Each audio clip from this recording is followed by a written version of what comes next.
Dear friends and supporters of Community Seva, I'm immensely grateful and humbled at being able to lead Community Seva through another challenging year. 2021 has been a roller coaster of emotions, a year laced with both hope and pain. You all have probably heard our Seva story and how my young son, barely 7-year-old, with a simple, innocent question, changed the trajectory of my life, resulting in the amazing organization we have today. Community Seva was born in June 2013 with a handful of volunteers, is now an army of 2,900 volunteers with a huge support base. I mention this story every time for one reason. It clearly shows the dual power of community and kindness. Community Seva has been feeding the hungry since the beginning and continues to fulfill its mission, adding more services by partnering with more shelters with each year passing. Now, we are not just cooking and serving, but also distributing backpacks filled with winter essentials, care bags, female care kits, solar chargers, providing access to mobile showers and laundry services. The number of people positively impacted by our Seva are increasing by leaps and bounds. One incident that reduced me into tears happened in December. I, along with 2 other core volunteers, had gone to distribute winter essentials and food at an overnight shelter. En route to the shelter on the street, our eyes fell on 2 old people walking along with great difficulty and shivering uncontrollably in the cold. We approached them to provide some assistance. Much to our shock, we learned that the mother was 92-year-old and the daughter was 60 and in a worse condition than her old mother. Both were holding each other, trying to keep other warm and safe, but the bone-chilling wind that night was not easy to deal with. The look of gratitude and relief on their faces as soon as we handed them the warm clothes is something that will be etched in my mind forever. That was an emotional night. Another point I would like to stress on is the emotional turmoil of losing a job versus losing a home. When the two outcomes are tied together due to circumstances, the stress is unimaginable. Being without a roof over your head to protect you and your family, it's quite simply the most horrendous thing that can happen to a person, and more so during this pandemic. A few months ago, I was outside a Subway picking up a sandwich for lunch, and my eyes fell on a middle-aged man rummaging through the trash looking for a morsel to eat. Of course, I immediately brought him a 12-inch sandwich with all the toppings, and as he ate with obvious enjoyment. He said to me that he used to be in a shelter and had a job as a janitor, but not anymore. Some days he is lucky and is able to eat 2 meals thanks to the generosity of people. And other days, he has to hunt for something in the trash. It would be nice to get some hope for the future and not be in pure survival mode of all the time.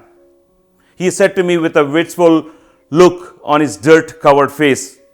I gave him my cell phone number and told him to call me whenever he needed the food. He has done that several times, in fact last night too. Friends, there are far too many people living off trash and at the mercy of a few random flickers of fortune. Everyone deserves to have access to nutritious meal.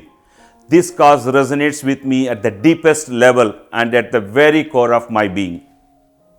This year, we expanded to San Francisco and partnered with a non-profit organizations that prevents child abuse in the Bay Area by providing resources and education for families. The meal provided by Community Seva every Tuesday evening aim to reduce the stress for parents. Additionally, we have started serving youth at risk, homeless, trafficked, ages 18 and 24 by partnering with another non-profit organization. All this in addition to our existing Sevas. More funds are needed now to plan for the increased number of unsheltered people in the coming months.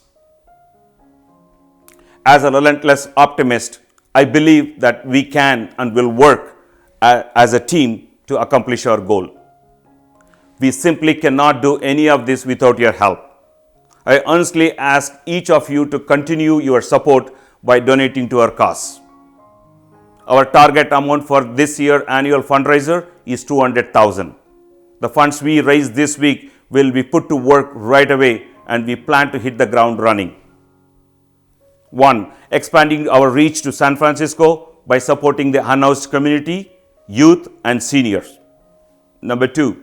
Winter is already here, and like every year, we are targeting to distribute 1,000 sleeping bags.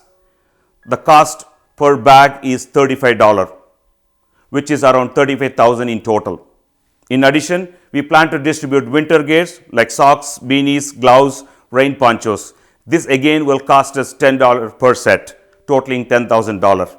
Like we did in 2020, we continue to partner with the restaurant for procuring meals, as the shelter will open up only in the summer of 2022. Due to pandemic, all the costs are up. As of last year, we served approximately 180,000 meals, and so far this year, we touched 225,000 meals. That is over 40,000 meals in addition. We are continuing to provide shower and laundry facilities, and the cost of each is around $10. With around 2,000 showers a year, our cost is expected to be $20,000. Finally, we are diligently working towards having our own larger kitchen or partnering with another current commercial kitchen setup. We do not have an exact cost, but do anticipate spending about $100,000 in setting up a brand new kitchen or upgrading the existing one. This could potentially be used to serve larger number of people in the most cost-effective way. Last month, we experienced our first winter storm and heavy rains. I delivered hot breakfast in Oakland, as I always do every Sunday with another core volunteer. This one buddy of mine living in his truck gratefully and hurriedly opened his meal and took a big bite and declared, "This hot breakfast is worth $1 million in this rainy weather." Friends, I hope and pray that we at Community Seva may always in a position to continue providing this $1 million service. As you all know, Community Seva is celebrating the week of giving from November 27th through December 3rd. I encourage you all, our dear supporters, to please come forward today, this week, and throughout the year and donate generously. Thank you all from bottom of my heart. Please stay safe.